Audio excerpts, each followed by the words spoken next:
Não, mas já estava bom, porque conseguimos nos empolgar. Vamos.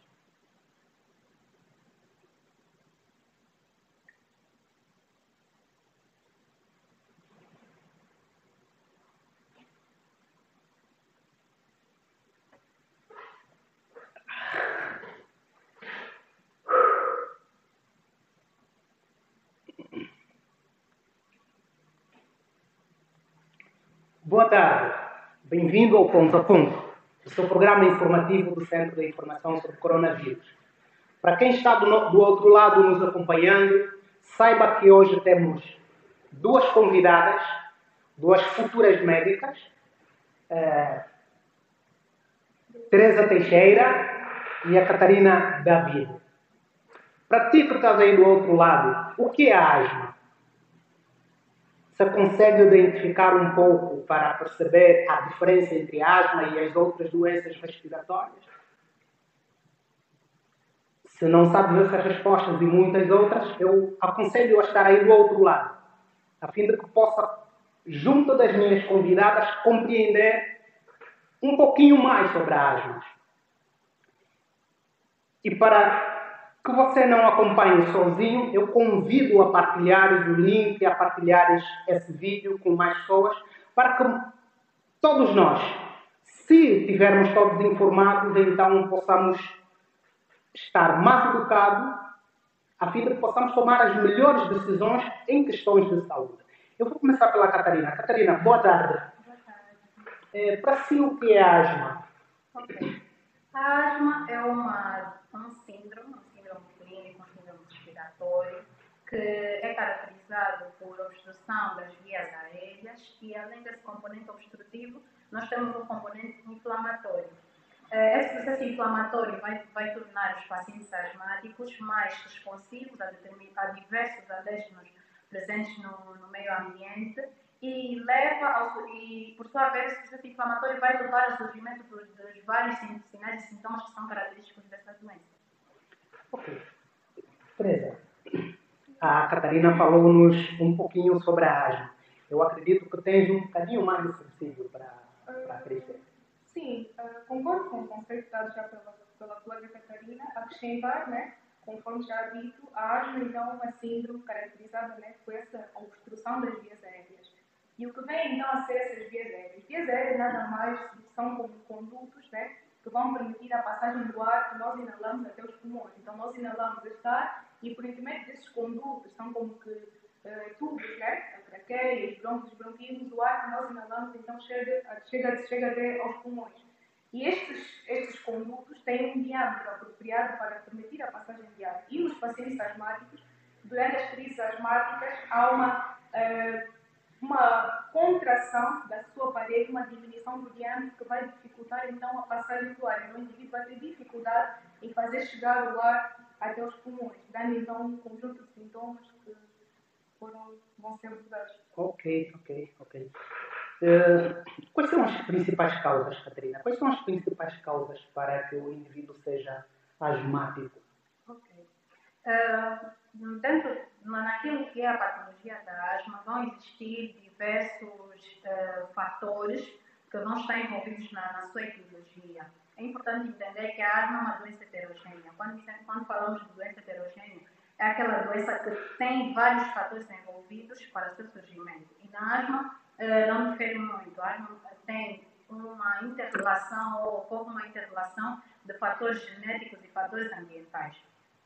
Então, existem diversos fatores de risco, né, que vão estar envolvidos nessa mesma etiologia e é importante diferenciá-los dos fatores desencadeantes. Ou seja, esses fatores de risco são aqueles que nos tornam mais suscetíveis a desenvolver a doença. E já os fatores desencadeantes, né, são aqueles que pioram a asma em pacientes com doença estabelecida, ou aqueles que levam o paciente asmático a desenvolver crises asmáticas. Então, dentre os fatores de risco, nós vamos ter o principal fator de risco, que é a atopia.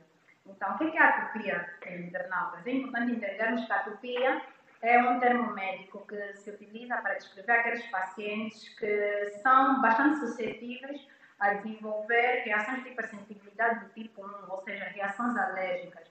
Então, existem muitos indivíduos que são asmáticos e que também são atópicos e às vezes também vão ter outras doenças alérgicas simultaneamente com a asma, como é o caso da rinite alérgica, dermatite atópica e entre outras. Mas, além da atopia, temos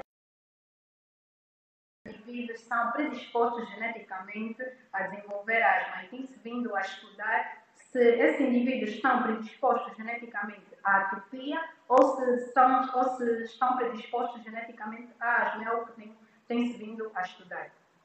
Existem outros fatores de risco, né, que estão envolvidos nessa mesma etiologia, como acredita-se também as crianças que são expostas a infecções nos primeiros anos de vida, infecções virais, também podem ter um risco mais elevado de desenvolver asma.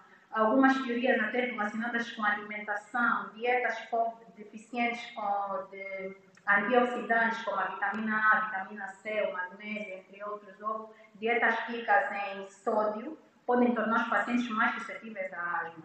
Poluentes encontrados no nosso meio ambiente, alérgenos como os pelos de gatos ou de outros animais, os ácaros existentes na poeira doméstica. Então, muitos outros alérgenos, né, podem estar envolvidos também naquilo que é a etiologia da asma. Outros, a exposição ocupacional, aqueles pacientes que vão estar expostos a diversas substâncias químicas no seu ambiente de trabalho. Exemplo, os padeiros que estão expostos constantemente à amilase da farinha de trigo.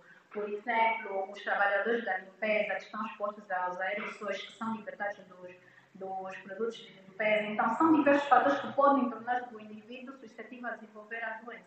Okay.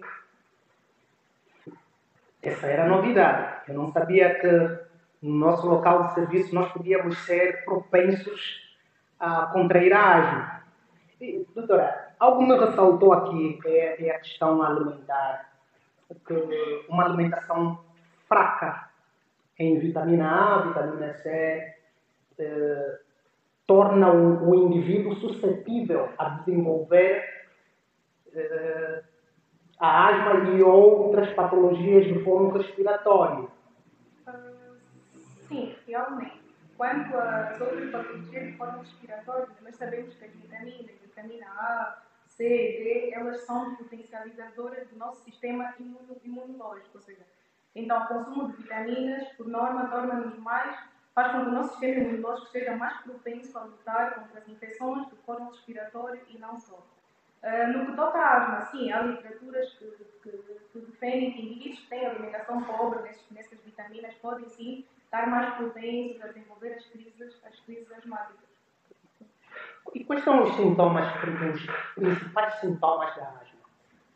Sim, existem vários sintomas, né, envolvidos na asma, mas os principais sintomas vão ser a tosse, em alguns casos pode ser uma tosse seca ou uma tosse produtiva, em que essa expectoração é uma expectoração, ou seja, essa expectoração, né, que sai da tosse, é uma expectoração que tem um aspecto mucoso, ou seja, claro. Permita-me, por favor. Okay. O termo expectoração, para alguns dos nossos internautas, precisa de ser mais bem esclarecido. Sim. Agradecia. Ok, temos aquelas situações em que temos uma tosse produtiva, uma tosse que sai algum conteúdo das vias respiratórias. Então, a expectoração é aquele conteúdo que vai sair das vias respiratórias durante a tosse, okay?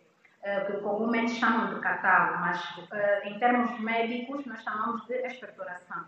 Então, essa expectoração que acompanha, né, que sai da tosse dos pacientes asmáticos, é uma expectoração que tem um aspecto mucoso, uma expectoração semelhante à clara de ovo, então vamos poder especificar assim. Além da tosse, vamos ter a dispneia, que é a falta de ar, né? O paciente vai sentir falta de ar, e os sibilos, que vai ser um ruído, né? que durante aquele momento que o paciente tem a falta de ar, ou seja, sai um som, né? Que é produzido pelas suas vias respiratórias, como há uma obstrução, ou seja, uma diminuição do diâmetro dessas vias respiratórias e faz com que, à medida que o fluxo de ar passa por essas vias respiratórias, produza um som, que nós chamamos de sibilos, né? Parece um chiado. Como se estivesse a assobiar. Parece, sim. Parece. Quer dizer, aquela dificuldade na passagem do ar para os pulmões. Ok. Produz a passagem do ar, à medida que passa por essas vias respiratórias obstruídas, vai produzir um som. Okay. Além desses três sintomas, tem também a opressão torácica. Alguns pacientes dizem que que sentem uma sensação de aperto no peito ou uma dor torácica. Além desses sintomas, alguns pacientes referem que antes das suas crises, é como se tivessem alguns sintomas que precedessem essas crises, como o prurido, ou seja, alguma comichão no queixo, o desconforto interescapular e uma sensação de medo iminente, ou uma dor, um medo inexplicável. Nós ouvimos muito bem da Catarina. Muito obrigado, Catarina. Dentre os sintomas apresentados, eu queria tentar perceber o seguinte. Existem aquelas casas que dificilmente abrem as portas, abrem janelas para que se possa ventilar.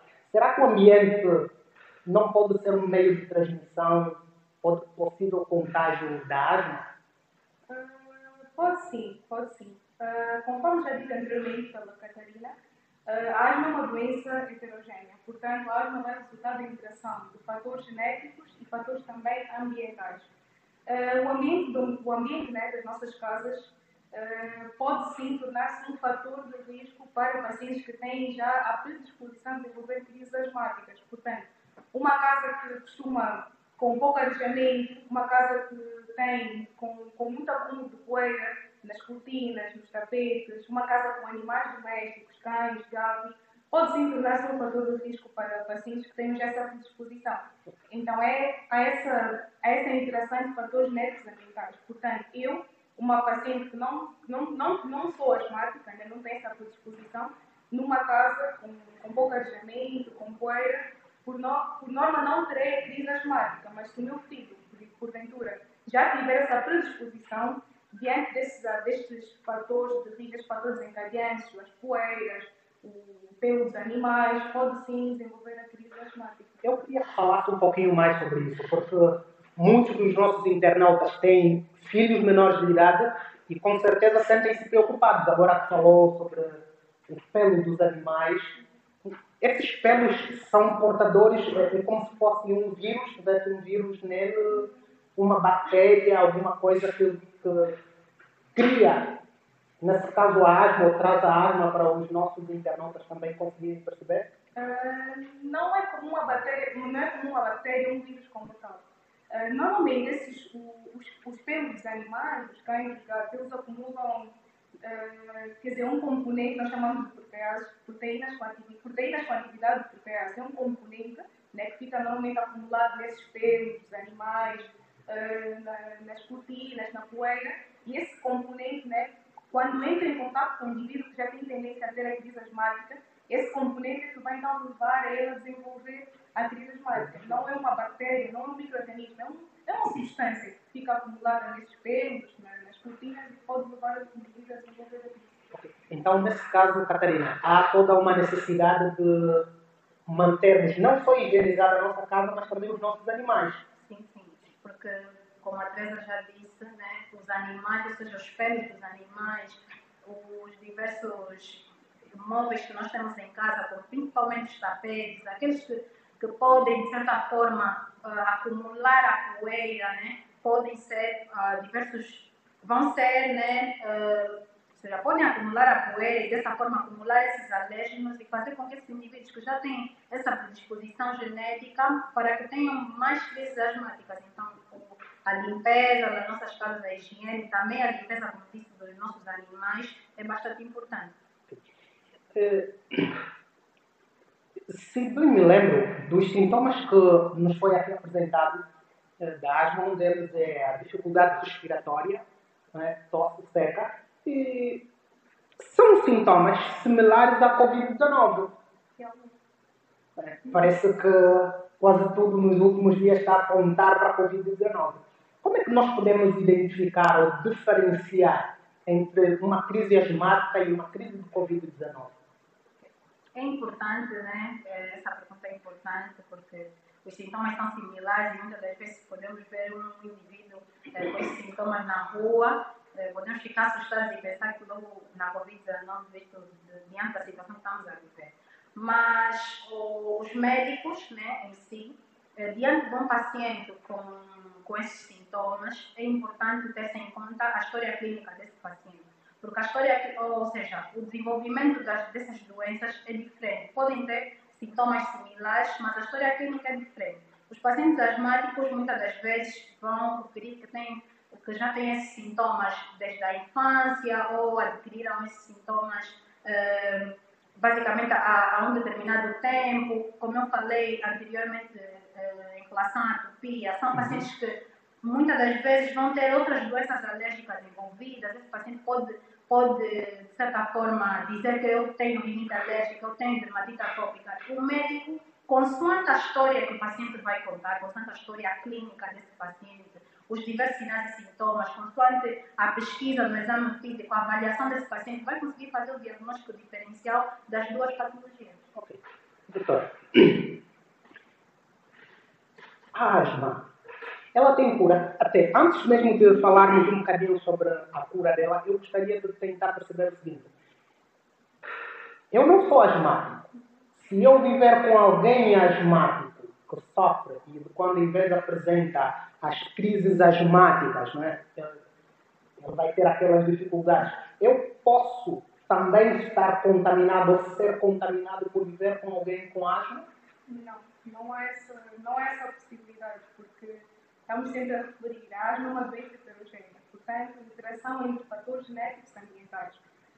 Há que haver essa predisposição. Existem alguns casos específicos, né, como é o caso dos pacientes que têm asma ocupacional, que é um tipo de asma que surge apenas como consequência da exposição a alguns componentes químicos que encontramos no meio do trabalho, asbestose e outros minerais, né?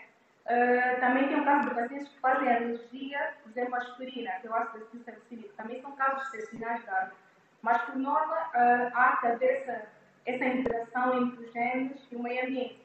Então, se o meu irmão, o meu pai, o meu tio tem crises asmáticas, são pacientes asmáticos, tem essa predisposição, mesmo no momento em que eles tiverem ter crises, eu não estarei a ser contaminada, a não ser que eu tenha já essa predisposição.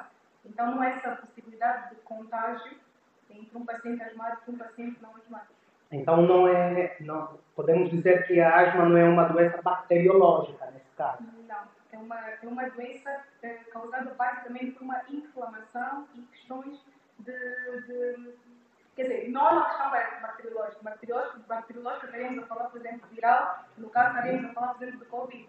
É uma doença que é um quadro infeccioso causado por um vírus. No caso da asma, não, é mais um quadro inflamatório, é uma inflamação por questões de hereditariedade, células que vão ser recrutadas e são quadros diferentes. Karina, um pouquinho mais sobre isso. Eu estou a gostar da vossa abordagem, está a ser muito esclarecedora e, de verdade, eu não pensava assim. Eu pensava, inclusive, que basta ver alguém com alguma crise respiratória, eu tinha logo que fugir, porque eu cresci aprendendo que, olha, a tuberculose, você basta dividir o copo, basta dividir o prato, basta dividir alguma coisa com alguém que tem tuberculose, automaticamente podias também ser contaminado. E na asma não é exatamente assim. Não. O quadro é completamente diferente. Completamente diferente. Como a Teresa já disse muito bem, a asma não é uma doença infecciosa, não é uma doença em que temos um micro-organismo envolvido, ou uma bactéria, ou um vírus. É uma doença inflamatória, ou seja, uma doença alérgica. Nesse caso, tem diversos alérgenos envolvidos e que levam ao surgimento dessas diversas crises asmáticas. Não é uma doença infecciosa e também, por ser uma doença alérgica e estar bastante envolvida ou seja, está bastante dependente com o indivíduo em si e os diversos alérgenos que ele está exposto, não é uma doença contagiosa. Se tiver asma, não passo a asma para a pessoa que, por exemplo, eu estou com uma crise asmática, eu não vou passar a asma a essa pessoa, porque é uma doença que tem a ver com o indivíduo em si, não uma doença contagiosa. Que bom. Meu amigo, mais uma vez boa tarde para si que está aí a nos acompanhar do outro lado. Eu gostaria de, novamente, lhe estender o mesmo convite.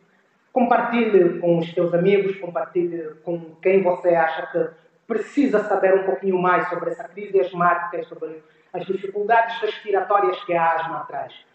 Eu gostaria de fazer mais uma pergunta para aclarar um pouquinho, não só a mim, mas também os nossos internautas. Os sintomas da Covid-19 e os sintomas da asma muito se assemelham. Okay? Como é que alguém como eu, por exemplo, que não é especialista em medicina, consegue a olho nu identificar ou diferenciá-las?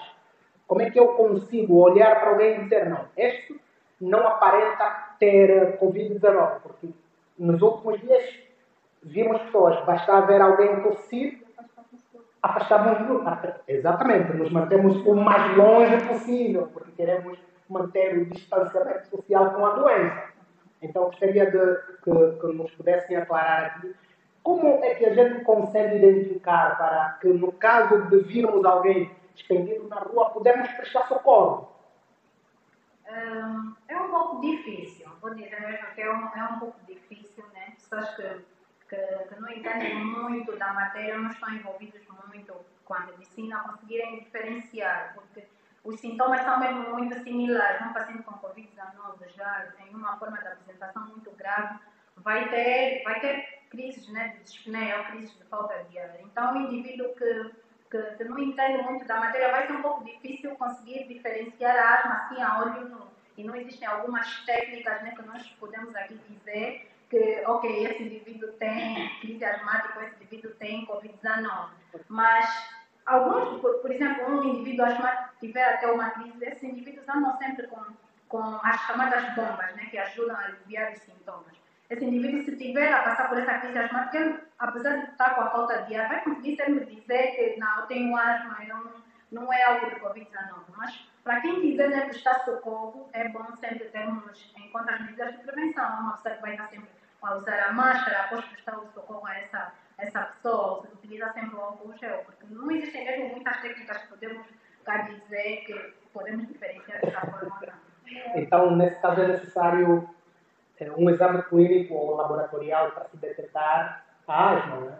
Sim, é necessário para poder fazer o diagnóstico diferencial entre a asma e a Covid. Mas também podemos ir também por outro lado, né, como já disse, a Covid-19 é uma doença infecciosa causada por um vírus e a asma é uma doença alérgica, um quadro inflamatório. Normalmente, os pacientes com Covid são pacientes que costumam ter febre. Isso pode, quer dizer, não ocorre no paciente que tem crise asmática. Então, também podemos diferenciar o paciente que tiver febril, que está tossindo, mas está febril, pode ser sim indicativo de um paciente com Covid ou outro quadro infeccioso. Mas, normalmente, o diagnóstico diferencial mesmo convém ser feito, como já foi dito, pela história clínica do paciente e também com exames laboratoriais, para poder se certificar se de fato é asma ou Covid. Okay. E das doenças alérgicas que podem despoletar a asma, uma delas que muito aqui se abordou é a questão da rinite. Podia nos aclarar só um pouquinho para que as pessoas consigam entender? Porque, assim, eu se estiver em casa, eu preciso saber os sintomas, além da tosse, dificuldade respiratória, dor no peito, que é o termo mais básico, não é? O mais básico possível para a nossa compreensão. Eu preciso saber, por exemplo, olha, eu se estiver a sentir isso, eu estou propenso a isso, quais os passos que eu devo tomar? Porque antes mesmo da gente ir para ir ter com o médico, há aqueles primeiros procedimentos que nós tomamos em casa. E eu gostaria de saber um pouquinho sobre isso, para nos falar um pouquinho mais sobre essas alergias respiratórias. Bem, podíamos, né, tentar diferenciar mais ou menos a asma da rinite alérgica. Porque a rinite alérgica é uma doença alérgica, como o nome já diz, e é caracterizada por uma inflamação, um processo inflamatório a nível da mucosa das vias respiratórias, mais propriamente da mucosa nasal. Então, há um processo inflamatório que ocorre a nível dessa mucosa nasal. Existem diversos sintomas que vão conseguir nos fazer diferenciar um pouco da asma, que os pacientes com rinite alérgica vão apresentar o corrimento nasal, que nós chamamos de rinorreia, né? Há diversas abundâncias de corrimento nasal. São pacientes... Catarina, desculpa. Eu preciso que seja o mais básico nesse momento. O mais básico possível. Pronto. Estamos a falar em corrimento nasal. Vamos procurar aclarar também quem está do outro lado. Nós estamos a falar para muita gente e todos os estratos da sociedade precisam entender o que a gente está a falar, a linguagem que estamos aqui a tentar transmitir. Ok. Quando eu falo de corrimento nasal ou a rinorreia, é aquele ranhento que sai do nariz, né? É isso que eu quero dizer quando falo de corrimento nasal. Então, pode ter corrimento nasal, que já entendemos que é o ranhento. Esses pacientes também costumam ter espirros, em algumas situações também podem ter tosse, mas são basicamente os sintomas que podem diferenciar da asma. Ok. Perfeito, perfeito, perfeito. Você que está aí do outro lado, eu espero que consigas entender aquilo que é a transmissão desse conhecimento dessas duas senhoras, futuras doutoras, que estão a tentar passar para nós. Olha, existe um nível de gravidade na asma, por exemplo, vamos supor, está no estágio 1, está no estágio 2, está no estágio 3. Existe um nível para determinarmos a gravidade de um doente asmático? Existe sim, existe sim. Há uma classificação, né, que permite a distinção da asma em 4 estágios. Podemos classificar a asma em asma leve e intermitente, asma leve e persistente, asma moderada e asma grave. E essa classificação, esta gravidade da doença, é feita tendo em conta o número de sintomas que o paciente apresenta no período diurno, de manhã, o número de sintomas que o paciente apresenta no período noturno. Normalmente as crises costumam piorar à noite, e também consoante a limitação das atividades. Se o paciente consegue praticar qualquer atividade física sem nenhuma limitação. Então, essa é a classificação de acordo com a gravidade da doença. Ok. Então, nesse caso, falou que as crises, e acredito que a Karina concorda, as crises têm a tendência de aumentar as noites. Sim. Isso por causa do clima? Ou seja, há uma piora das crises no período da manhã e no período da noite, como a Teresa já disse. Basicamente, podemos tentar associar ao clima, mas é uma característica mesmo já dos pacientes asmáticos referirem essa piora dos sintomas, né, no período da manhã e no período da noite. É uma característica da doença. Não deve ter algo ali ligado com a noite que faça com que as pessoas desenvolvam mais crises nesse período do que... Podemos pronto, de noite, né? Vamos aqui criar um paralelo. De noite, a tendência do clima é estar mais frio em relação ao período matinal. Sim, há sim estudos que falam até da questão de alguns pacientes que têm crises, sobretudo quando vão correr à noite. Dizem que os sintomas da asma costumam piorar em climas secos e frios. E, normalmente, eu acredito que à noite o indivíduo costuma estar num ambiente mais, quer dizer, temperaturas mais baixas, ar-condicionado. Isso pode sim influenciar que o paciente possa ter, as crises possam piorar à noite. Há estudos que dizem que as crises asmáticas costumam piorar em climas secos e frios. Então, pode haver sim essa relação. Então, nesse caso também, o cuidado no uso do ar-condicionado é muito necessário. Sim, bastante necessário. Não só por causa dessa questão que a Teresa já referiu há instantes, mas também porque o ar-condicionado também pode, de certa forma, ser um material, né, que aprisiona diversos alérgenos, a poeira. Então, pacientes asmáticos, né, na casa de pacientes asmáticos, é importante que haja uma manutenção constante desse eletrodoméstico, porque há muito, como é que eu posso dizer? A poeira pode ficar muito tempo aprisionada nesse aparelho, e quando liga-se o aparelho, possa haver a possibilidade de que haja a libertação desses alérgenos e fazer mal ao paciente, induzir o surgimento de uma crise asmática. Você que está aí em casa, houve aqui uma dica muito importante. É necessário manter as manutenções preventivas no aparelho de ar-condicionado, porque aquela poeira que vai se acumulando ao longo do tempo também pode ser um dos meios catalisadores para que a gente apanhe Covid-19. Ou, melhor, asma. Quero desculpar pelo erro. Mas há também aqui uma outra coisa que eu gostaria de tentar saber. Em relação à asma, qual seria o método de tratamento mais adequado? Se ela tem cura, se não tem cura? Como é que as pessoas devem fazer para minimizar? Por exemplo, eu estou em casa, não tenho condições de ir para o hospital de noite. Vamos supor que alguém em minha casa tenha uma crise asmática por volta das 23, meia-noite.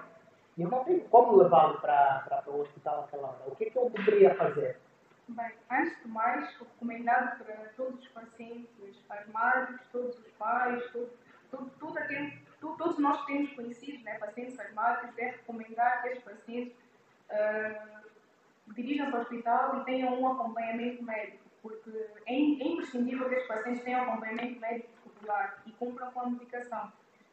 Quanto à cura, falou da questão da cura, como há essa questão, tirando algumas exceções, como é o caso dos pacientes que têm asma ocupacional, que é asma que surge mesmo só devido àqueles componentes químicos no meio do trabalho, aquela asma devido à alergia à aspirina, a asma resulta desta alteração genética, né? Resulta da alteração genética e, portanto, não há a possibilidade de alterar aquela codificação que já está no gene. Então, não há uma cura como o tal da asma, mas os pacientes, se tiverem a patologia controlada, eles podem não ter com menos frequência as crises asmáticas. Então, um paciente que às 2 horas da manhã tem uma crise, se ele tiver um acompanhamento médico regular, os pacientes costumam usar são bombas inalatórias, que são fármacos que chamamos de beta-2 agonistas, de ação curta e outros de ação longa, que costumam ser utilizados mesmo para alívio destes sintomas. Quando ele começar a ter a madrugada, às 2 horas da manhã,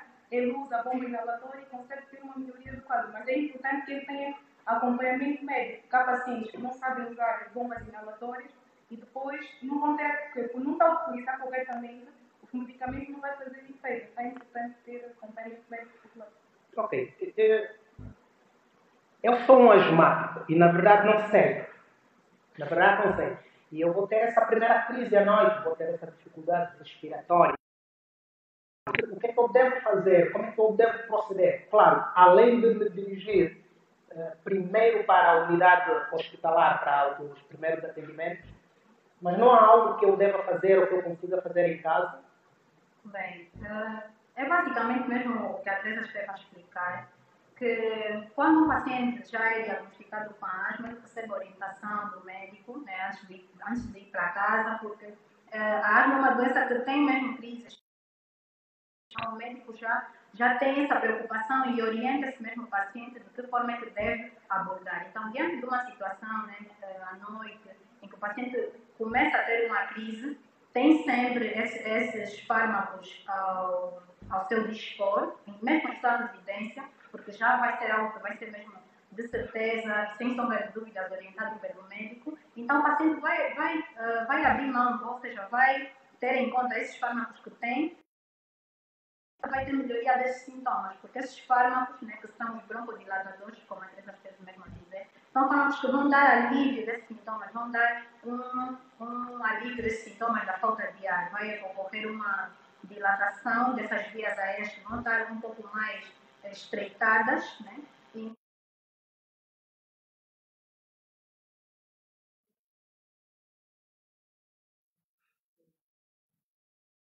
Nesse caso, só com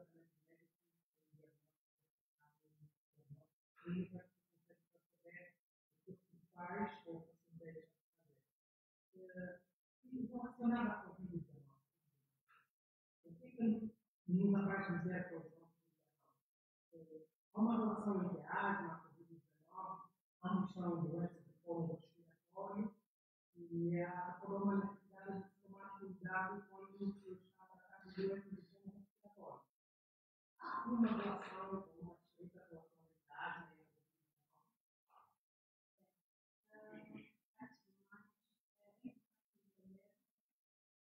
apesar de existirem alguns amigos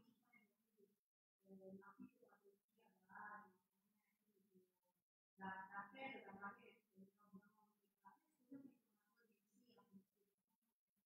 não sei, algumas alterações, de certa forma,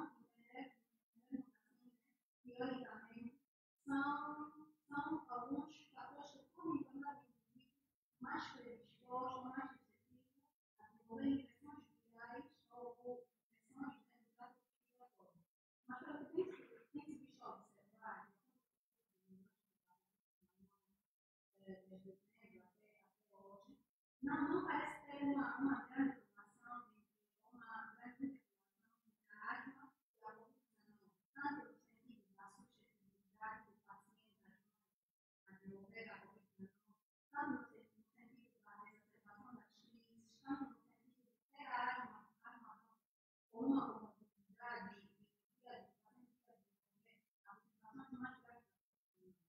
parece ter uma grande preocupação, se tem observado os pacientes com Covid na mão. Tem-se visto, entretanto, explicar que, de acordo com algumas teorias previamente estudadas, tinha-se observado que os pacientes asmáticos têm uma diminuição na expressão do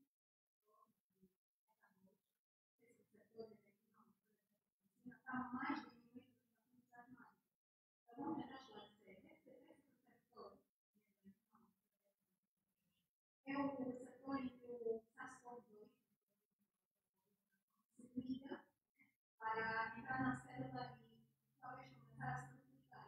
Há uma diminuição, de acordo com algumas teorias previamente estudadas, desses receptores nesses pacientes asmáticos.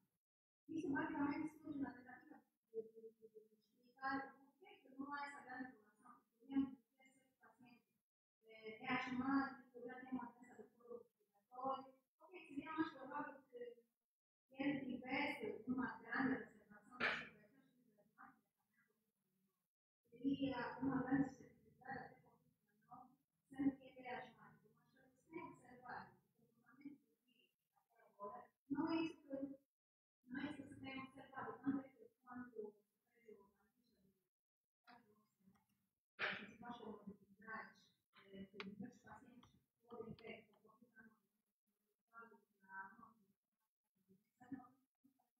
não fazia parte. Mas também é importante entendermos que não são todas as infecções virais, algumas infecções virais levam os pacientes asmáticos a serem mais clínicos. Isso é algo que já é sabido. Mas não são todas as infecções virais ou todas as infecções respiratórias. Levam o paciente a ter clínicas asmáticas, mesmo que haja vários fatores envolvidos, seja a presença de a presença arterial. Essa arma desse paciente é uma arma. Então, esses fatores todos são bastante envolvidos. Falou de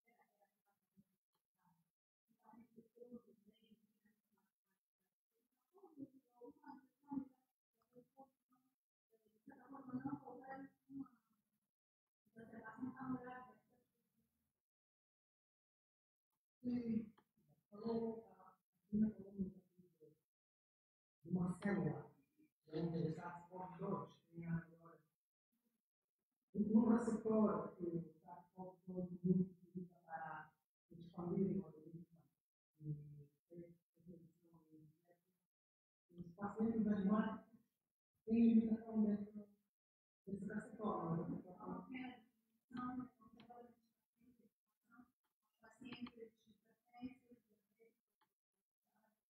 Então, podemos considerar que os pacientes asmáticos ou primeiro, depois da ira, a Covid-19 está lá quanto alguém normal.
Então, vírus, no caso dos pacientes asmáticos, eles não encontram tantos receptores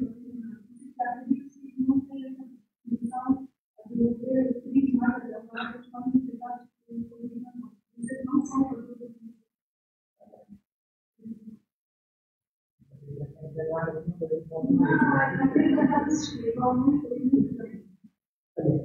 estava aqui a pensar,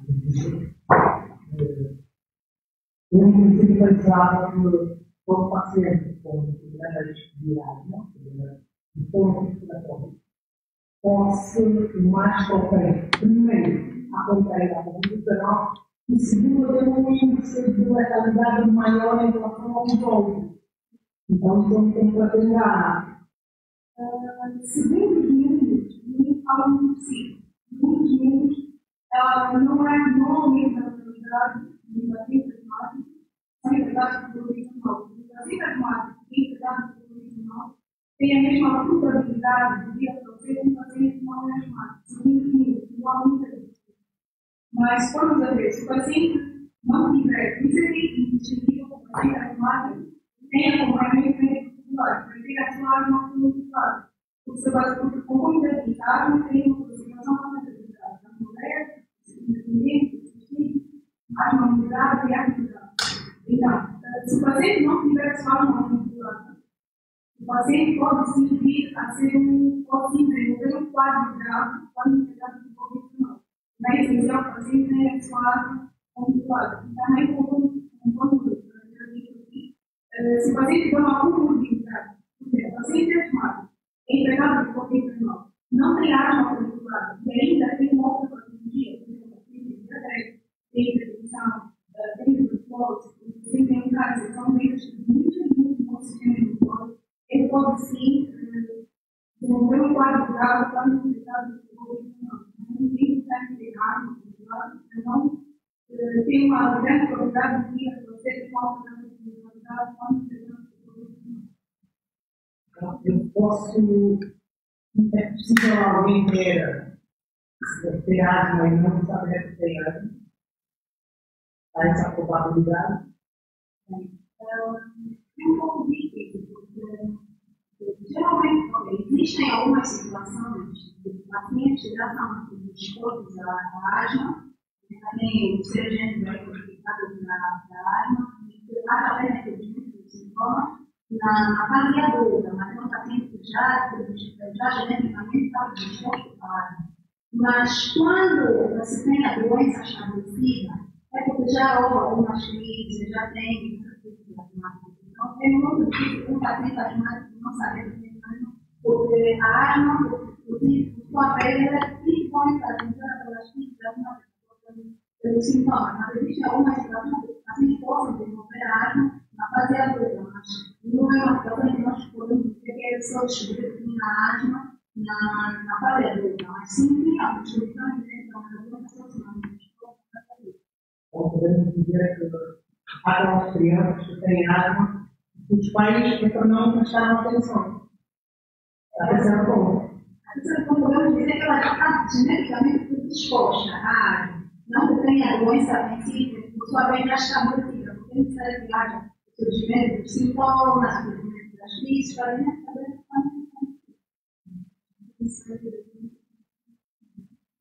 Vai passar por um especialista para que se possa então determinar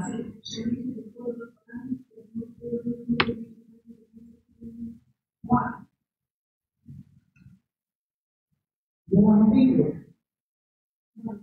Se é uma opressão numérica, uma opressão numérica, e não tem que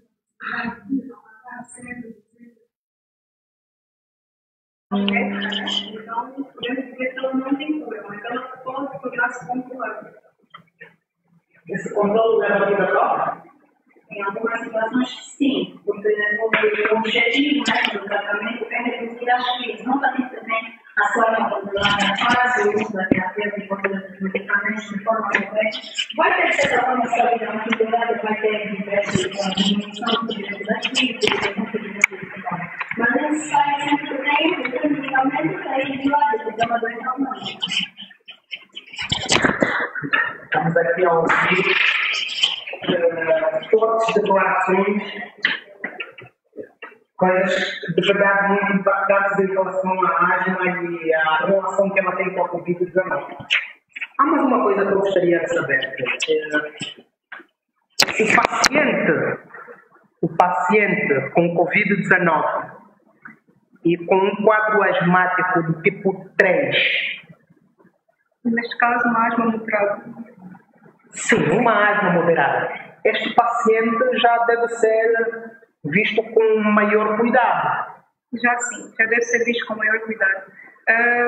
Bem, a asma, conforme já foi dito anteriormente, né, aqui foi dita, é uma síndrome obstrutiva. Há uma obstrução das vias aéreas, né, uma diminuição do diâmetro das vias aéreas que vai dificultar a passagem do ar. Quer dizer, o indivíduo tem dificuldade em colocar o ar no interior dos seus pulmões, tem essa dificuldade de colocar o ar no interior dos seus pulmões. E a Covid-19, podemos dizer que ela causa uma síndrome parenquimatosa. O que que ela vai fazer? A Covid-19, né, o vírus, quando entra nos nossos pulmões, por intermédio dos receptores ECA, ele vai até essas células dos pulmões, que são os pneumócitos 2, e basicamente causa um conjunto de alterações. Uma dessas alterações pode ser a destruição do próprio pneumócito. Então, o espaço, né, ali nos alvéolos, onde ocorrem as trocas gasosas na Covid-19, vão ser ocupados por células que são destruídas por algum líquido. Então, basicamente, a Covid-19 causa uma síndrome parenquimatosa, afeta o parênquima, que é os alvéolos, enquanto que a asma causa uma síndrome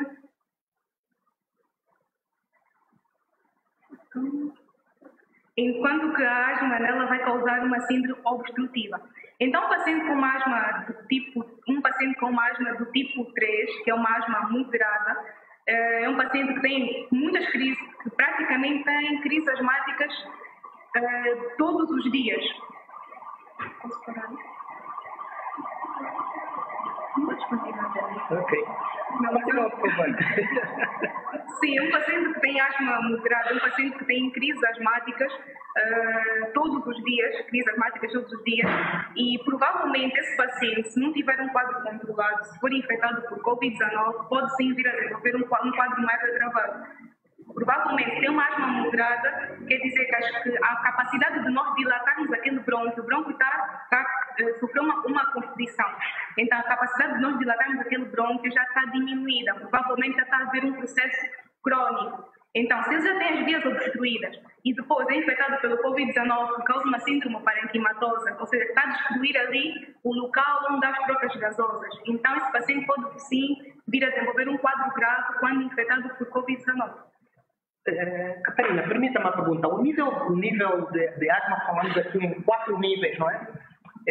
O nível de asma depende da idade? Tem como dependência o fator idade? Não está relacionado com o fator idade. Está mais relacionado com o indivíduo.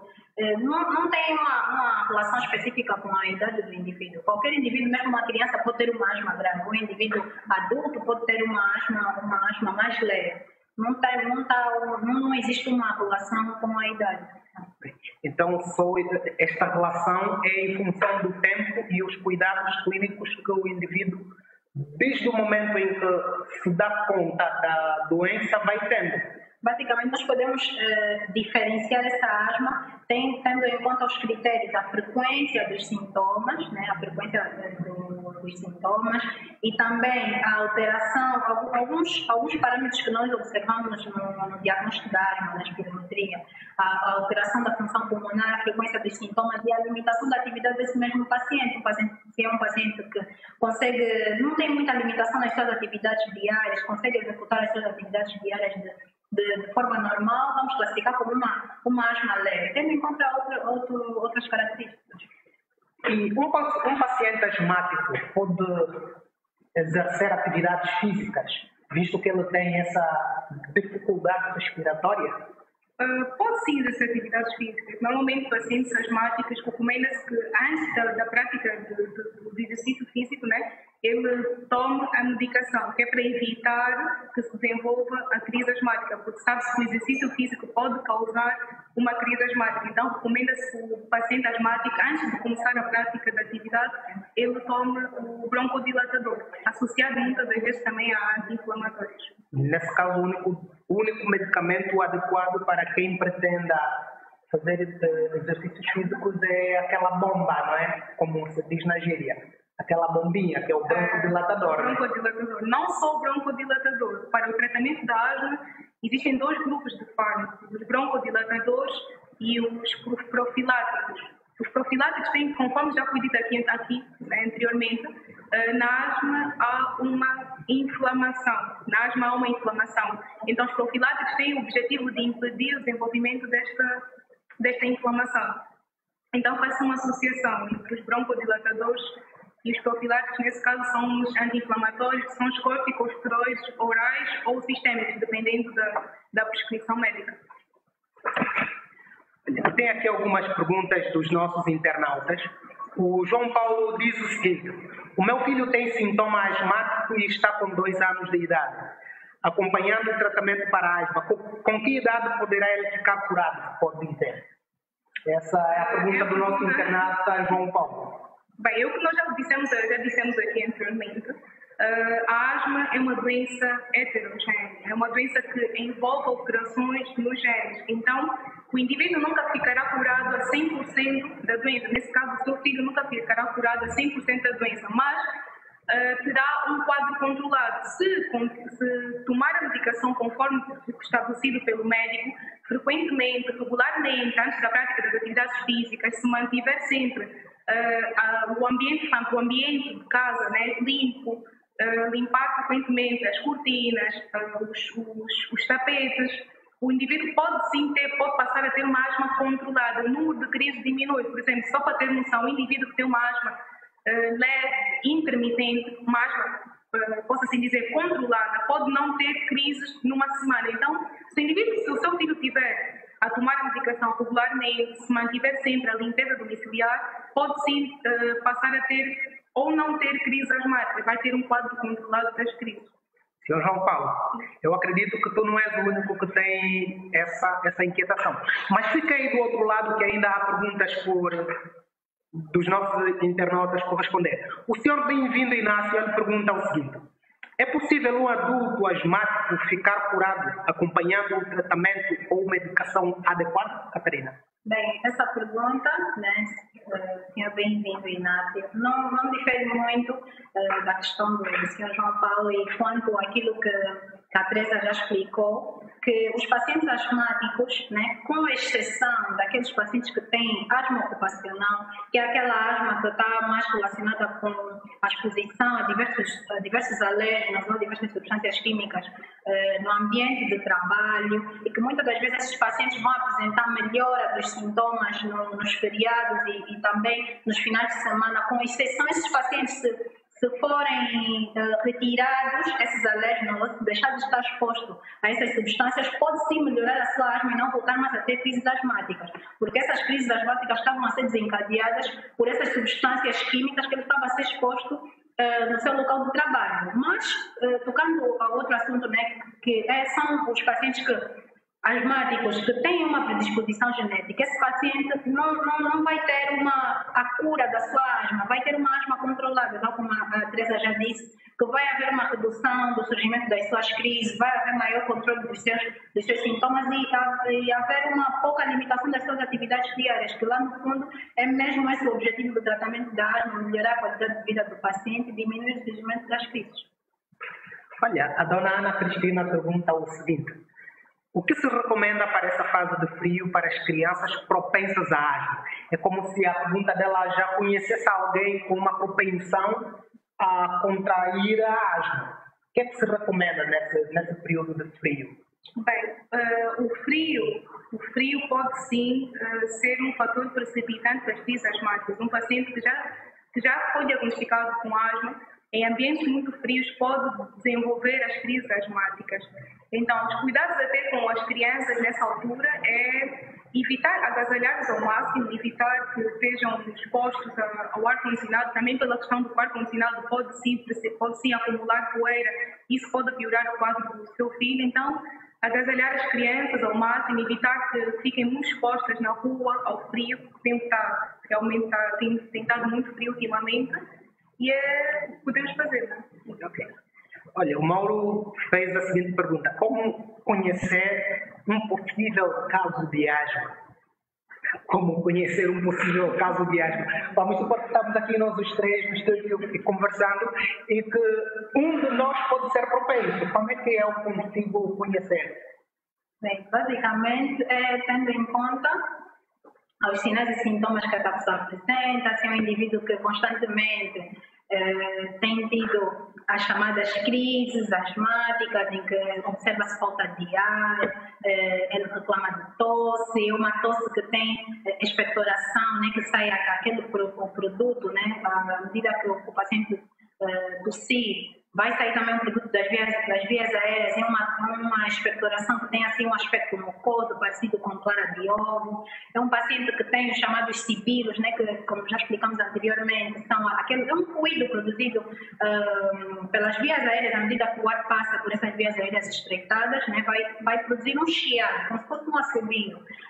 Então, tendo em conta esses sinais e sintomas, um paciente que tem crises frequentes, porque a asma, dependendo da gravidade, consoante o que a Teresa disse, de acordo com a classificação, se é um paciente que tem essas diversas crises, de acordo com os sinais e sintomas, podemos mais ou menos conseguir identificar que esse paciente possa ter asma, né? Além de depois do médico, enfim, dar o diagnóstico de acordo com os exames complementares que ele vai submeter. Olha, ao nosso amigo Mauro gostaria de reforçar o que a Catarina aqui disse. É necessário consultar o médico. Se tiver com dificuldades respiratórias, ao respirar teres aquele assobio, aquele assobiozinho, então há toda uma necessidade de procurar um especialista para que não se autodiagnostiques. É necessário ter cuidado com isso e sobre isso, porque o autodiagnóstico é muito perigoso para o ser humano. Nós vamos acabar nos intoxicando, ao invés de procurar curar ou mitigar os efeitos da doença. Se nós formos, não, eu tenho esse e aquele sintoma, a Teresa disse que esse e aquele sintoma podem ser, eventualmente, esta ou aquela doença, então calma. Vamos caminhar com calma. Nós estamos aqui a chamar a atenção às pessoas. Por mais que conheças os sintomas, há toda uma necessidade de procurarmos os especialistas em saúde para que eles nos possam então dizer alguma coisa. Só assim é que nós poderemos fazer a melhor medicação possível. A Neiva da Costa pergunta qual o impacto e a realidade da asma diante desta pandemia.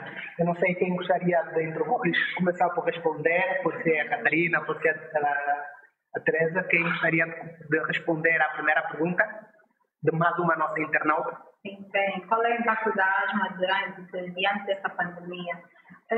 Foi o que estivemos já há bocadinho a explicar, é que diante dessa pandemia e sabendo que a Covid-19 é uma doença respiratória, o que seria esperado é que pacientes asmáticos seriam pacientes que estariam mais suscetíveis à doença, que são pacientes que teriam mais agravamento das suas crises e também teriam, se fossem pacientes asmáticos que tivessem asma com uma comorbidade e desenvolvessem a Covid-19, seriam pacientes que talvez pudessem desenvolver formas mais graves da Covid. Mas pelo que se tem observado, a asma não tem tido um grande impacto diante dessa pandemia. Não se tem observado uma grande relação entre a asma e apresentações mais graves da Covid-19. Não se tem observado relações entre a asma e o surgimento de mais crises nos pacientes asmáticos, né? Entre a Covid-19 e os pacientes asmáticos, né? Não se tem observado grande relação como era o que seria esperar, mas temos, além de termos em conta, né, de acordo com a doença pode desenvolver, temos de ter em conta aquilo que nós estamos a observar, e de acordo com aquilo que observamos diante desta pandemia, não é mais ou menos aquilo que nós esperávamos, né? E isso é algo positivo e para os pacientes asmáticos é um meio de vitória, né? Que não são pacientes que estão muito suscetíveis à Covid-19. O risco de suscetibilidade não é maior do que o indivíduo normal, assim mesmo. Ok. Olha, há mais uma pergunta da Neiva da Costa. Ela perguntou o seguinte: corticoide inalado é perigoso ou faz mal? Bem, antes de mais seria importante conhecer, né, o que é o uso do corticoide inalado.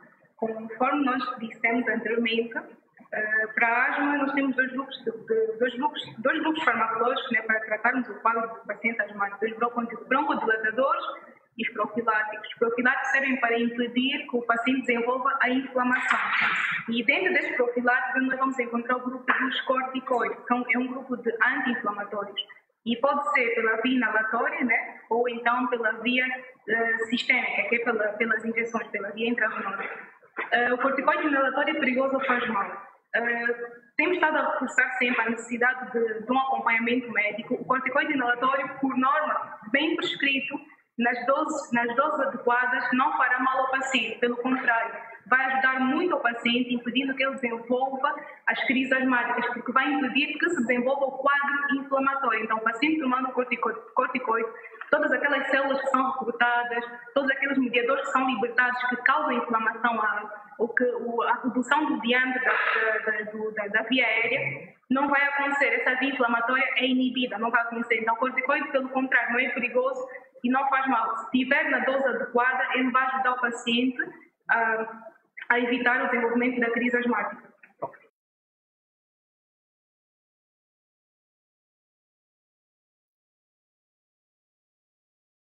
Especialistas para que nos possam dar a dosagem correta, porque se tomarmos em dosagens elevadas, nós podemos ter crises além da. Vai desenvolver um outro, quer dizer, pode não, quer dizer, o corticoide vai impedir o desenvolvimento de inflamação, isso é verdade, mas usar em excesso pode causar outras complicações, sim, pode ter outros efeitos adversos, são os efeitos adversos dos fármacos. Okay. E quais seriam esses efeitos adversos dos fármacos, nesse caso do corticoide, exatamente? Bem, tal como o corticoide, além dos outros fármacos, né, que são utilizados no tratamento da asma, como broncodilatadores, esses fármacos todos, como a Teresa disse, se forem mal utilizados ou utilizados de forma errada, né, se não cumprirem com a dose certa, podem causar diversos problemas. Mas esses problemas são mais causados até em pacientes idosos, problemas de tensão muscular, podem provocar problemas de palpitações se forem mal utilizados. Palpitações é aquela sensação de como é que posso dizer? Porque nós geralmente não sentimos o nosso coração a bater, né? Mas às vezes quando estamos a sentir o nosso coração a bater já é algo que é anormal. Então pode vir a ser alguma complicação desses fármacos. Ok. Há mais uma pergunta. Quais tipos de asmas são mais suscetíveis a quadros graves da Covid-19? Nós, na verdade, já respondemos isso. Mas se a nossa internauta pergunta, é sinal de que... Se calhar não fomos bem. Exato. Bem, conforme já dissemos, a Catarina também já frisou há um bocado, os pacientes asmáticos não estão mais suscetíveis a desenvolver quadros graves quando infectados por Covid-19. São entidades diferentes. Covid-19 é um processo infeccioso e a asma é um quadro mais inflamatório. Enquanto que a Covid-19 vai afetar diretamente as células do pulmão, vai destruir as células do pulmão, vai causar consolidação pulmonar, aquele espaço dos alvéolos onde ocorrem as trocas gasosas vai ser ocupado por células destruídas, vai ser ocupado por líquidos, vai ser ocupado por líquidos, células, algumas proteínas. Então, aquele espaço onde deveria entrar o ar para fazer as trocas gasosas é ocupado por células, por líquido. Então, deixa de haver trocas gasosas naquele alvéolo. Isso acontece em vários alvéolos do nosso organismo, se porventura a Covid-19 não for controlada. No caso da asma, a asma causa mais uma síndrome obstrutiva, ao nível das nossas vias aéreas, da traqueia, os brônquios, sobretudo ao nível dos brônquios, a broncoconstrição, síndrome obstrutiva.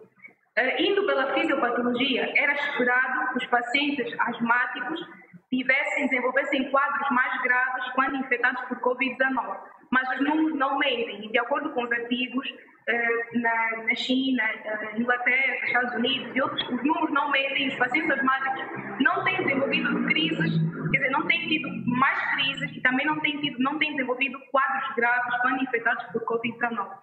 Mas a asma, se não for bem controlada, pode tornar-se uma asma crônica. E quando há uma asma crônica, nós podemos usar broncodilatadores, mas a capacidade broncodilatador o que é que faz? Ele dilata o bronco que está obstruído, está com um diâmetro reduzido, vai dilatar, permitindo a passagem